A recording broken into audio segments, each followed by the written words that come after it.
All right, in our ongoing segment of why never to give your teacher a webcam, we are going to continue with our AP government lecture. So we're going to talk about elections today. All right, so in class we've talked about the incumbency advantage. An incumbent is the person who is already holding the office.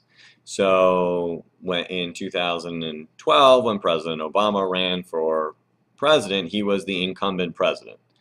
Um, that just means you can be incumbent representative and incumbent senator.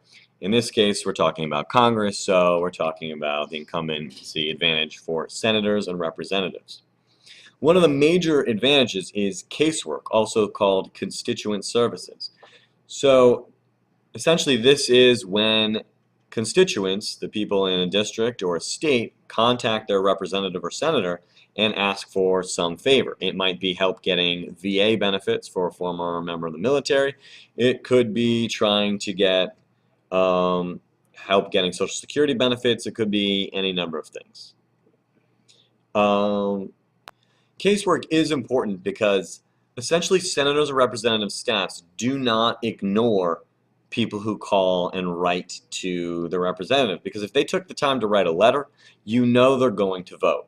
So when I interned in Senator Mikulski's office, I wrote letters back to people that said, look, Senator Mikulski appreciates your views. While she doesn't agree with your view on X, she believes in Y for the following reasons.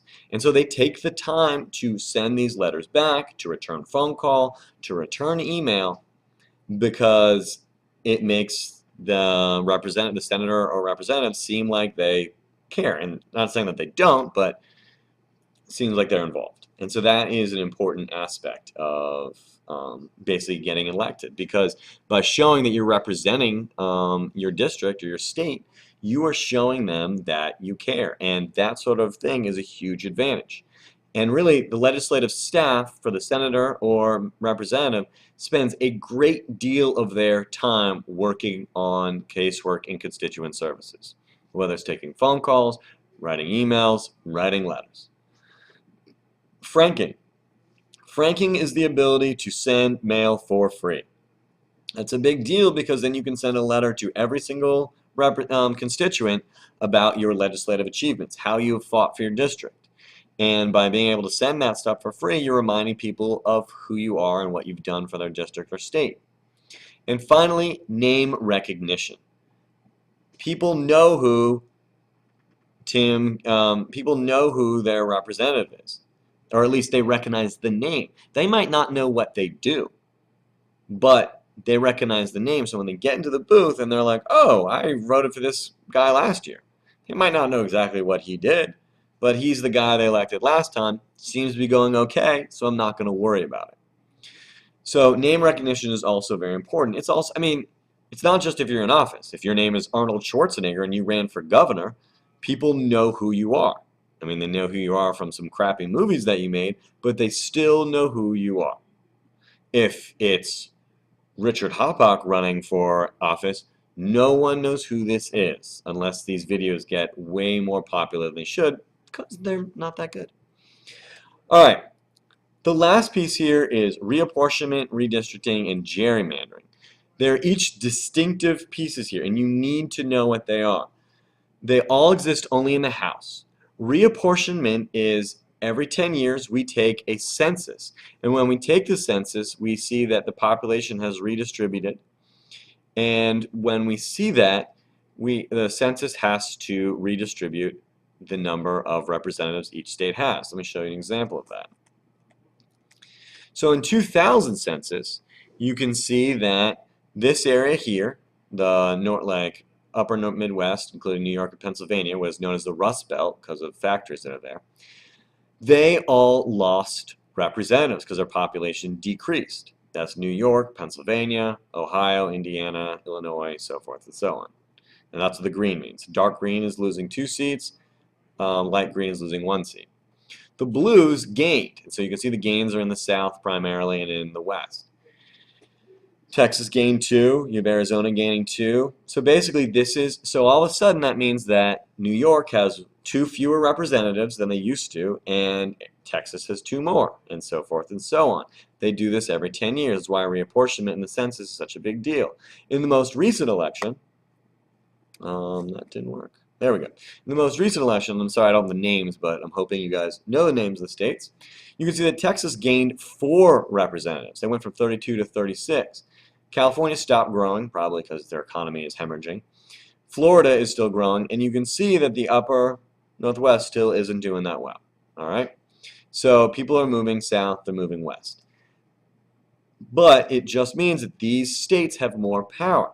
So every 10 years, even if you haven't gained or lost a seat, they have to redistrict. That means redraw the district.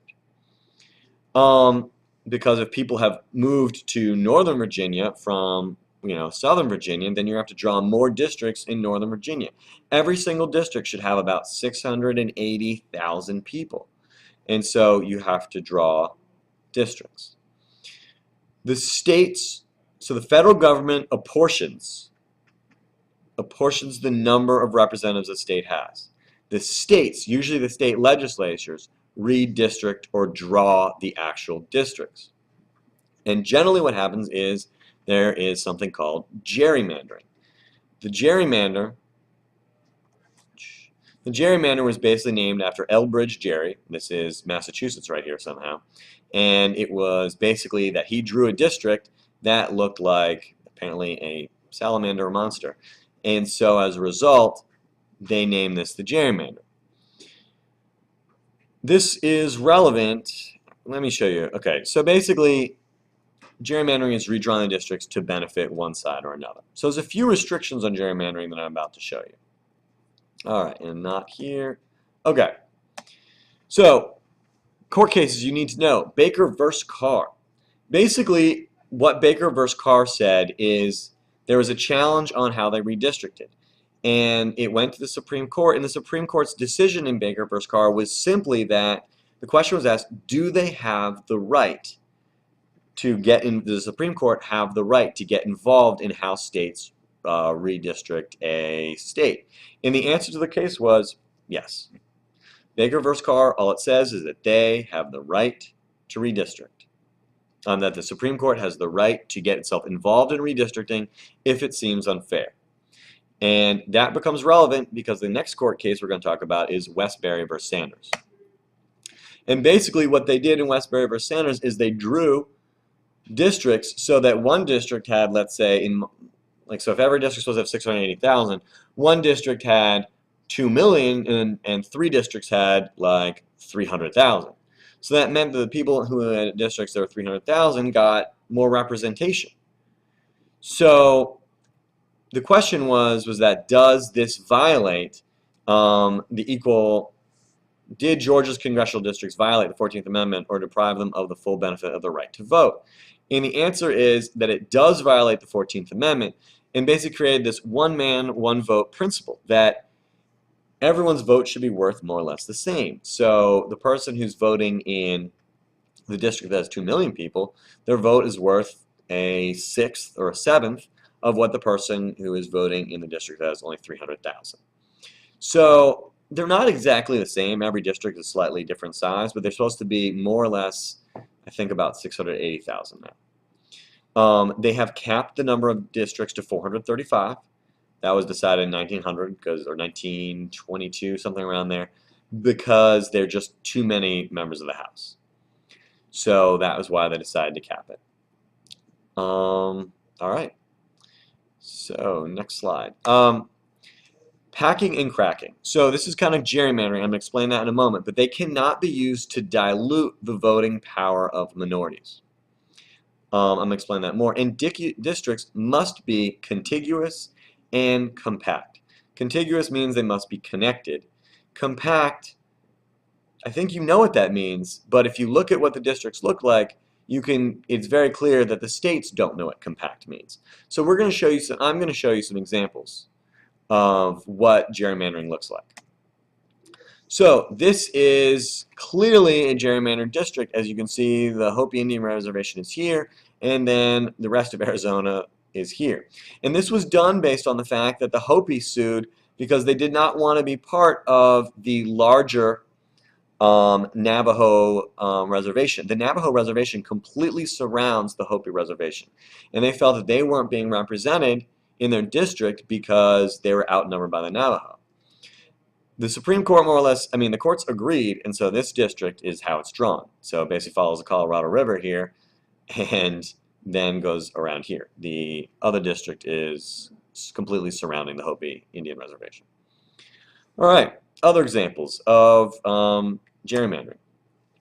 So congressional, so there's goals to gerrymandering. So this one is, you can see that this is Obama's residence right here in 2000. And he challenged the Democrat in 2000 to run for Illinois state senator, or sorry, for representative, and he lost by 30%. He only got 30% of the vote. But the representative was afraid of getting a challenge from Obama 2 years later, so what he did was he had the district redrawn so that Obama no longer lived in the other district. So as you can see, his house is here, and Obama's new district extends all the way there. You don't have to live in your district to represent a district, but you look bad. Your opponents will be like, he doesn't even live in our district. So people run in the district, that they live in. So anyway, you can see the set shape of the district. It's absolutely bizarre, and it was done so that Obama didn't challenge this guy again. All right, packing is trying to keep your voters in a district. So as you can see, this is the Illinois 17th district, and it's to make sure that the Democrats got as much of the urban vote as they could. So they got all these urbanish areas, Macomb, Moline, but as you can see, they got Decatur and Springfield in this bizarre looking district that I believe has been named, I think, Abraham Lincoln riding a vacuum cleaner. I guess that's his top hat. I don't know if I see Abraham Lincoln there, but that is the concept that basically this is trying to get as many, this is something you would do, you want to pack as many people into your district. Moran's district, that is in Alexandria and the Route 1 corridor in Arlington, has so many Democrats in it, he's going to keep winning that district until it's redrawn. He doesn't want to have to run again and work hard, so you just pack it with people on your side. So packing is generally done, can be done to improve it. You might also, the Republicans might have wanted to pack all the Democrats in this district so that the Democrat wins this district, but then the other districts the Republicans win. So it can be used either way. So people like to have people on their side packed into their district because it means they don't have to work hard to re-elect, but it does mean that the districts around you might be the opposing side. Cracking is diluting the opposition. So this is the example of basically Democrats tend to live in cities. And so the city of Columbus was split up into 3 different districts. You have one district here that's got part of this Columbus, another district up here, and then finally the Columbus, this district. By diluting the number of Democrats that vote, the Republicans are able to win potentially all the districts. Okay? And I think the last slide is, and yes it is this what happened in New York after they lost 2 representatives in the 2010 redistricting, that after the 2010 census, excuse me, they don't redistrict till after the census is over, but they drew this huge long district right here for the Democrats and then put the Republican districts inside it. They lost 2 districts, so they had to redistrict, and so they did it so that they put 2 incumbent Democrats against each other and 2 incumbent Republicans against each other. But this is what gerrymandering looks like, and it's a big deal because if people don't have to work, it's a lot of ways gerrymandering is how the Republicans held on to the House, even though in 2012, even though President Obama won that.